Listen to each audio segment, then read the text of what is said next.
Vocês perceberam o desespero desse governo em fazer dezenas de coletivas de imprensa, de nota oficial, de entrevistas para a imprensa para falar sobre o que aconteceu na reunião com Donald Trump? Ao mesmo tempo, o outro lado, o governo do Donald Trump, não fala nada, nenhuma fala do Marco Rubio, nem do Trump, nem do Bassett, nenhum outros dos membros do governo americano. É como se o governo brasileiro estivesse se esforçando ao máximo para passar uma impressão de que essa reunião foi bem sucedida, mas a verdade é que eles voltaram de lá de mão abanando.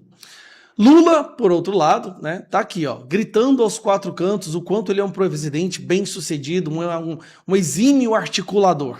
Só que se você for analisar as falas do Donald Trump, você percebe que realmente a reunião não foi assim muito proveitosa. Tem 3 trechos que eu queria compartilhar com vocês. Vamos ver o primeiro. Fiz questão de dizer para ele aquilo que eu achava e entreguei por escrito. Entreguei por escrito para que as pessoas não se esqueçam. Às vezes as pessoas se esquecem. Então, eu entreguei por escrito aquilo que eu queria falar para ele. Fiz questão de dar uma cópia para ele daquilo que a gente estava reivindicando. Dizendo para ele que era inadmissível a punição de ministro da Suprema Corte por causa da votação que houve no processo do 8 de janeiro. Bom, já foi o primeiro erro. A sanção Magnitsky não foi por causa da votação do 8 de janeiro. Lula está completamente ignorando do desrespeito à soberania americana por parte do Alexandre de Moraes quando ele vai para cima de empresas em território americano e quando ele pede a prisão de uma cidadã americana. Então, não é só por causa do 8 de janeiro. Do golpe. Fiz questão de dizer para ele que eram infundadas as informações de que os Estados Unidos tinham déficit comercial com o Brasil. Nós provamos que teve um déficit, um superávit de 410 bilhões em 15 anos. O que o Trump quis dizer naquela carta dele é que o Brasil cobra taxas absurdas de produtos americanos, enquanto os Estados Unidos cobram quase 2 ou 3% de qualquer produto que vai do Brasil. Não era questão de ser deficitário ou não, era questão do valor das taxas. Só o ano passado foram quase 22 bilhões de superávit para os Estados Unidos. E que nós não estamos reclamando. Ao invés da gente reclamar o déficit, a gente precisa aumentar a nossa capacidade produtiva, a nossa qualidade dos produtos e vender mais. É assim que a gente faz negócio. E confesso a vocês que foi surpreendentemente boa a reunião que eu tive com o presidente.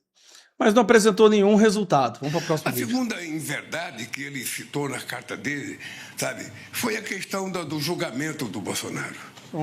Eu disse para ele que o julgamento foi um julgamento muito sério, com provas muito contundentes. 0 provas. Não tinha nem sequer uma prova, mas vamos lá, como se o Donald Trump não soubesse disso. E principalmente o Marco Rubio. Nenhuma prova da oposição, a prova é tudo de relato das pessoas que estão sendo julgadas. Disse para ele a gravidade do que eles tentaram fazer no Brasil. Disse a eles que eles têm um plano para matar a mim, para matar o meu vice-presidente, para matar o presidente Alexandre de Moraes. Peraí. Não, primeiro que já encheu o saco essa história do plano para matar. Ninguém acreditou nisso. Mas o que me chamou a atenção foi o Lula chamando o Alexandre de Moraes de presidente. Mim, para matar o meu vice-presidente, para matar o presidente Alexandre de Moraes. Presidente Alexandre de Moraes. O Alexandre de Moraes é o presidente do Brasil agora? E eles foram julgados com direito de defesa que eu não tive quando eu fui processado. Rapaz, você usou mais de 400 pedidos de alegação de recurso, enquanto os advogados do Bolsonaro eram multados por fazer alguma coisa. Seu julgamento levou 3 anos, o Bolsonaro levou 7 meses. Você tá de brincadeira comigo, cara? É o problema do Lula, ele achar que todo mundo é idiota. E que, portanto, sabe, isso não está em questão, isso não está em discussão. Sabe? E ele sabe que rei morto, rei posto.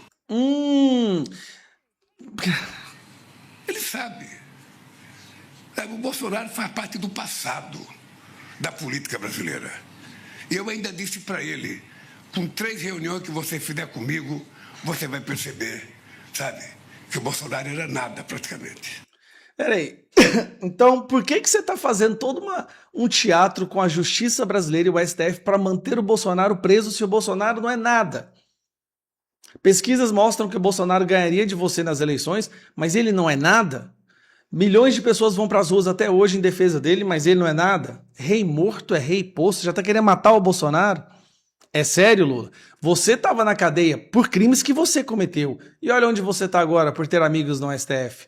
Então nem sempre um rei morto é um rei posto, né? Por exemplo, um ladrão que estava preso pode voltar à presidência. Então tudo pode acontecer. Agora, você está fazendo de tudo para o Bolsonaro ficar preso. O seu governo, junto com o STF, está tentando prender toda a direita no Brasil, como se o Donald Trump e o Marco Rubio não soubessem disso. E agora você quer falar que o Bolsonaro não importa? Cara, porque eu não converso em tom pessoal, eu converso em tom político de interesse do meu país. Não, você conversa parecer que está no boteco tomando cachaça. Convidei ele para ir à COP, outra vez, disse é importante que você vá para dizer o que você pensa. Se você não acredita nas coisas, vai lá para você poder dizer o que você pensa. Porque não pode a gente fingir que não tem uma situação climática, sabe? E vamos... Bom, agora o último trecho. Que é esse Nós aqui. não aprofundamos Vamos lá, esse aqui, ó. a discussão sobre a Venezuela. Aqui ele enfiou os pés pelas mãos mesmo. É que toquei no assunto, porque no material que eu entreguei para o presidente Trump, estava colocada a questão da Venezuela, porque eu conheço a situação da Venezuela, eu sei o que está acontecendo na Venezuela, e eu acho que é importante ser resolvido numa mesa de negociação. Você quer resolver numa mesa de negociação você, Trump e o narcoditador condenado nos Estados Unidos, é isso? O que eu disse para o Que deu golpe, e que todo mundo sabe que deu golpe. presidente Trump é que o Brasil tem expertise, porque já fizemos isso uma vez na Venezuela. Sim, vocês têm expertise, inclusive usaram essa expertise para manter a ditadura na Venezuela no poder até hoje. Hoje, a Venezuela só é uma ditadura por conta da sua ajuda. Eu tinha apenas 15 dias de posse em 2003, quando criamos o grupo de amigos para resolver o problema democrático na Venezuela.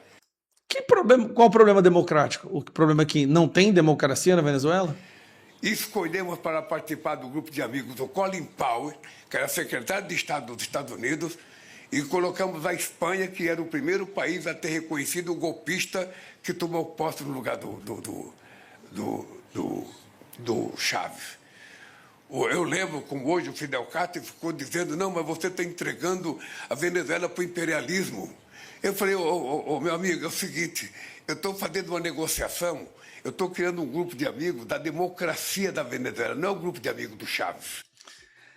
Lula admite para o Donald Trump, basicamente, que graças a ele a Venezuela se tornou o que é hoje. Lá atrás, quando algo poderia ter sido feito para retirar do poder esses narcotraficantes, não, ele preferiu ficar do lado do narcotráfico, ele preferiu ficar do lado dos terroristas, dos ditadores. E agora ele quer se colocar como mediador, sendo que foi ele que contribuiu para a Venezuela ficar desse jeito. Agora tem um detalhe. Quando ele menciona a Venezuela, Donald Trump e o Marco Rubio também têm em mãos agora documentos que mostram que a Venezuela financiou o PT, inclusive as candidaturas do Lula. Então Lula está só pagando um favor, né? Está devolvendo um favor que foi feito a ele. A verdade é que eles saíram dessas reuniões de mão abanando, não entregaram nada. Na minha opinião, o que o Donald Trump pretende fazer? Donald Trump só vai avançar nas negociações com o Brasil depois que ele tiver deposto o Maduro e mostrado a sua força. Vai dar um susto nessa galera do tráfico aqui da região da América Latina. Daí, depois que ele fizer isso, eu acho que ele vai sentar numa outra posição para negociar com o Lula. Assim, a imprensa quer pintar de todas as formas que é um fracasso, já acabou, o Lula e Donald Trump são amigos. Por favor, gente, não se enganem.